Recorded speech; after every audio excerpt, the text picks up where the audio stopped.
I am the Tofu Golem. Please enjoy the video. In this video, I will show how to replace the alternator on a 2011 Nissan Maxima. First, disconnect the negative battery terminal to avoid shorts, then loosen the drive belt tensioner and remove the belt. Next, unplug the alternator electrical connectors and remove mounting bolts. Inspect the wiring and pulley for wear while the old alternator is out. Prepare the new alternator and torque bolts to factory spec before reinstalling the belt and reconnecting the battery. Now we remove the alternator step by step with clear motions to keep things simple and safe. Begin by relieving tension on the serpentine belt and sliding it off the alternator pulley. Disconnect the electrical connector and remove the positive cable nut so wiring is free. Take out the mounting bolts while supporting the alternator, then carefully lift it out of the engine bay.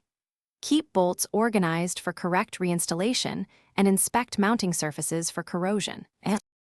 If you are finding this guide helpful, please subscribe and like the video to support more automotive walkthroughs. Quick recommendation: life's too short for a stinky car, so snag a little Tree's black ice to keep your cabin smelling great after a greasy alternator swap. Check the description for the link and other deals. It helps me out and keeps your car fresh. Now let's get back to the video.